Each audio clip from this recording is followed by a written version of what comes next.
G'day cocktail lovers, I hope you've been keeping well. Hope you're ready for another Milk Punch Monday. This one is a little bit different. This is Milk Punch Monday for the vegans. Because although the most common way to do a milk clarified cocktail or a milk punch is to use dairy milk, all you actually need is for the milk part to have sufficient fat content. And then you need the drink to have sufficient acid content. And the acid reacts with the fat content, curdles it, forms the curds, which do the clarification. So while dairy milk is the most common, any milk from different animals or what we commonly refer to as plant milk can be used. And when I was looking up, did anything happen on this day, or has this been declared anything? As regulars will know, it's something I tend to do. I found out that today, well, the day this is going live, is Plant Milk Day, according to some people. So it's intended to promote the benefits of things like almond milk and soy milk and oat milk. And I looked up a bit and I thought, I'm not going to research this too much because I have this bad feeling from what I've seen. The people behind it who've declared it relatively recently, they're either going to turn out to be eco-fascists or those really annoying grifters who say, do this because it's healthy, and then they want you to give them a lot of money. But anyway, plant-based milks, lots of people like them. There's a lot to be said for them. And I thought so I'll do a milk clarification using a plant-based milk. And I happened to be looking through various recipes and I found a drink that traditionally has oat milk in it. It's a very traditional Scottish drink known as Atholl Brose. The basic ingredients are Scotch whisky, oat milk, or the water that comes from an oatmeal that you would make, and honey. And a lot of people tweak it with various things, and this recipe will have a few tweaks in it. And it goes back to a legend which supposedly goes back to 1475, where the Duke of Atholl, who was loyal to the king, was trying to thwart an insurgency against the king. And apparently one of the main antagonists was a guy called Ian MacDonald. And the Duke of Atholl had, through his spies, found the well where this MacDonald was drawing his water. And so he filled the well with a mixture of porridge, oats, Scotch and honey. And then when MacDonald came to drink water, he thought this brew was so nice, he was just going to hang around and drink it for a while. And so they were able to catch him and thwart the plot against the king.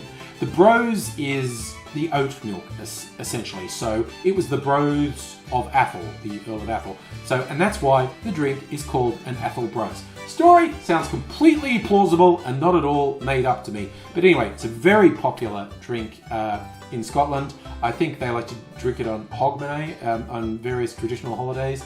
I'm going to do a version of it.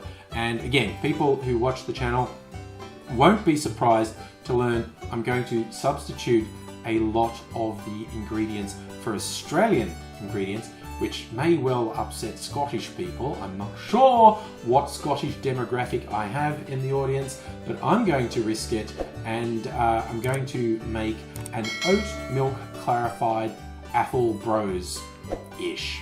As I said, we are going to start with a whiskey, traditionally Scotch whiskey. I tend to not have Scotch. Most of my Scotches are Australian. But this is my most recent addition from local distillery Starwood. They call it Unexpeated. What they've done is finished this whiskey, which is it's usually aged in wine barrels. And then they finished it in barrels that had peated Scotch whisky in it. I think it's actually Lefroy barrels that they finished it in. I'll let you in on a secret of how I make these videos. I make the drink to camera, and then for the close-ups, usually the next day, I make it again. But when I'm doing a milk clarification, often I'll do the milk clarification before doing it to camera, because the milk clarification process takes time. So when I made it for the camera, I actually did honey first. So the first thing that went in was my honey syrup. I chose to use a honey syrup rather than honey. There is a traditional method some people do. They put the Scotch in the bottom of a mixing glass, then put 2 spoons of honey and mix it in till it's liquid. I just decided to make it a bit easier for myself, and I went with 15 mils of honey syrup. So it's got really subtle peat notes in it. It's actually really quite good. and in fact I found diluting it a bit by putting it on ice or adding some water really brings out the smoke notes. So I'm going to start, rather than using Scotch, an Australian whiskey that's influenced by peated Scotch, and we're going to start with 45 mils of whiskey. Next up in the recipe I was inspired by was Drambuie, which is a Scotch liqueur basically. It's Scotch, honey, herbs and whatnot.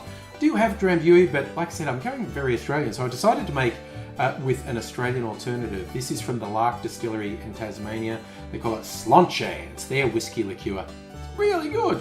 And I am going to add 15 mils of whiskey liqueur.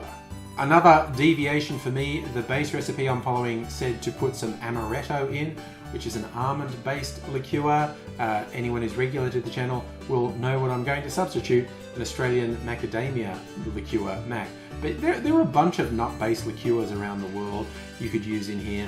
This is the one I'm using, the mac, and I'm going to add 15 mils or half an ounce of nut liqueur. You would traditionally add oat milk and cream to this as well, but because I'm doing milk clarification, I'm going to use the oat milk as the clarifying agent. So I'm going to add the drink to the oat milk. And if you've ever watched me do this before, you'll know my mantra is normally when you're doing milk clarification, the ratio is 4 parts drink to 1 part of the milk or the clarifying agent. But because this drink traditionally has quite a bit of oat milk and cream in it, I'm going to be adding this to much more oat milk. So the drink I've made so far is going to be added to 45 mils of oat milk. Give it a little bit of stir, and it needs to have an acid content. And I thought there's no citrus in this, but it's a breakfast kind of drink. So I actually added orange juice, and for a laugh, because blood orange is in season at the moment, I added 15 mils of blood orange juice to be the acid part that would actually make the oat milk curdle. We need to let that sit for a while to separate, and then pour it through a filter. I just use paper coffee filter, and a little note I usually put, the first bit that goes through will be a bit cloudy, so you either need to let it run through and then pour it through again, or maybe pour the entire drink through more than once to end up with a clarified drink. Word to the wise, I was making this nice for vegans. I was using oat milk rather than dairy milk as the clarifying. Oh, I don't know what it is about oat milk, but it took forever, and I mean hours and hours and hours to go through the coffee filter.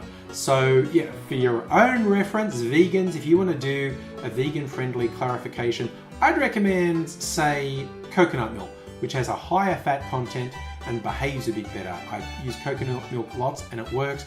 Oat milk and I guess almond milk technically work. They've got much lower fat content, and I really didn't expect it to take so long to go through the filter, but it really, really did. So my personal tip is don't use oat milk if you want a vegan milk clarification. Use coconut milk. But I did it hours and hours and hours. But look at that. Even I thought it would be a bit redder and pinker, but it's a very pale yellow. It's nice and clear. The clarification worked, even though the process was painful. So now all that's left is the taste test.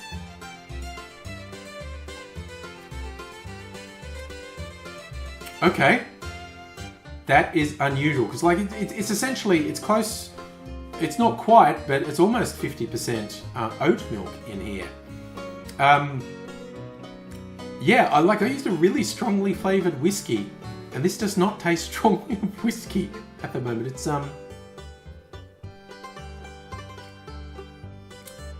It's okay. This is one of the dangerous ones because it just tastes very light. It honestly tastes like a quite pleasant cordial, in fact.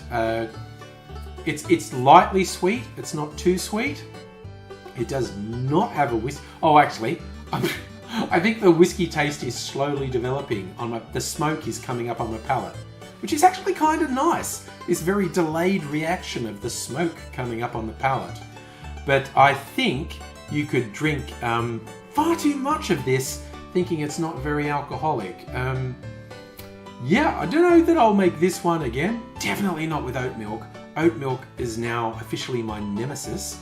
But yeah, it's always fun to do these experiments. And so it is possible for vegans to do milk clarification. Again, I'm really just down on oat milk at the moment. Don't use oat milk. You can do it with coconut milk, and I've got a few videos, like particularly look up my milk clarified pina colada. That worked really well and is super tasty. But it just goes to show, you can be creative, you can experiment. You don't always get a fantastic result, but the idea of experimentation is to learn, and with drinks, to have a bit of fun. And this is a nice drink. It's very nice and light and doesn't taste like alcohol. So I think I should just drink it, fall over somewhere. Drink responsibly, kids. Drink responsibly. And I do hope you look after yourself, whether or not you are drinking alcohol. And I hope you look after people around you as well. Until I see you again, cheers.